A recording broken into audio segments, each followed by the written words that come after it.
ಇದು ಮಾಡಿದ್ರು ಅವ್ರಿಗೆ ಏನು ಹೇಳ್ತೀರಿ ಸರ್? ನೋಡಿ, ಅದು ಅವರ ವ್ಯಕ್ತಿಕ ಅವರು ಘನತೆ ಗೌರವ ತಕ್ಕ ಮಾತಾಡಬೇಕು. ಅವರು ಒಂದ್ಸರಿ MP, 2 ಸಲ DCC ಬ್ಯಾಂಕು, ಅವ್ರ ಕುಟುಂಬ ರಾಜಕಾರಣಿಯಲ್ಲಿ ಇದೆ.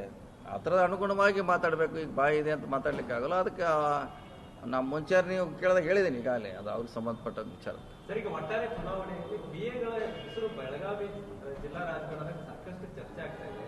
ಸತೀಶ್ ಜಾರಕಿಹೊಳಿ ಅವರು PAಗಳನ್ನ ನಂಬಿ ಕೆಟ್ಟ ಅನ್ನುವಂಥದ್ದನ್ನು ಕೂಡ ಚರ್ಚೆಗೆ ಬರ್ತಾ ಇರುವಂಥದ್ದು ಸರ್. ಮತ್ತೆ ಇಲ್ಲಿವರೆಗೆ ಚುನಾವಣೆ ಗೆಲ್ಲಿಸ್ತವ್ರು ಅವರಲ್ಲ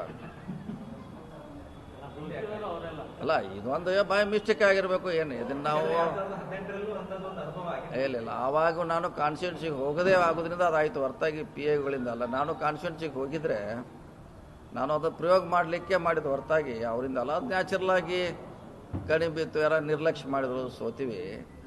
PAಗಳಿಂದ ಆಗಿತ್ತು ಅಂತ ನಾನಲ್ಲ, ಅಥವಾ ಯಾರಿಂದ ಆಗಿಲ್ಲ. ಕೆಲವು ಇರ್ಬೋದು, ಅವರಲ್ಲಿಯೂ ಸಮಸ್ಯೆ ಇರ್ಬೋದು, ಇಲ್ಲ ಅಂತ ಹೇಳಿಕ್ಕೆ ಆಗಲ್ಲ. ಈ ಸೋಲಿಕ್ಕೆ ನಾವು ಸ್ಟ್ರಾಟಜಿ ಮಾಡಿದ್ರು ಕೂಡ ಜನರನ್ನ ಮುಟ್ಟುವಲ್ಲಿ ನಾವು ವಿಫಲರಾಗಿದ್ದೀವಿ. ಅದೇ ಮುಟ್ಟಿಸ್ಲಿಕ್ಕೆ ಅವರಷ್ಟೇ ಅಲ್ಲ, ಬರೀ PAಗಳದ್ದು ಅಷ್ಟೇ ಕಾರಣ ಅಲ್ಲ, ಎಂಟೈರ್ ಕಾರ್ಯಕರ್ತರು. ಇವ್ರು PAಗಳು ಹೋದರು ಟೆಂಪರರಿ, ಅಲ್ಲಿ ಕಾರ್ಯಕರ್ತರು ತಯಾರಾಗಬೇಕಿತ್ತು.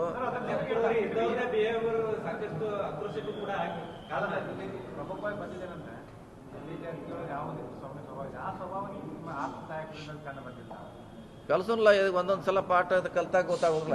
ಈಗ ಅವ್ರಿಗೂ ಪಾಠ ಹೇಳೋಣ, ಹಿಂಗೆ ನಿಮ್ಮಿಂದ ಹಿಂಗೆ ಫೀಡ್ಬ್ಯಾಕ್ ಬಂದಿದೆ, ನೀವು ಬದಲಾವಣೆ ಆಗಂತ ಅವ್ರಿಗೂ ಹೇಳೋಣ. ಮಂದಿ ಜೋಡಿ ಹಿಂಗಿರಬೇಕು. ಯಾಕಂದ್ರೆ ಅವ್ರು ಒಂದು ಸ್ಟೈಲ್ನಲ್ಲಿ ಒಂಥರ ಹೋಟೆಲ್ನಾಗ ಹೋದ್ರೆ ಒಂದು ಟೇಸ್ಟ್ ಹಂಗೆ ಇರ್ತೈತಿ, ಅದು ಕಂಟಿನ್ಯೂ ಮಾಡ್ತಾರೆ. ಈ ಟೇಸ್ಟ್ ಸರಿ ಇಲ್ಲ, ಇದು ಬದಲಾವಣೆ ಮಾಡೋಂಥ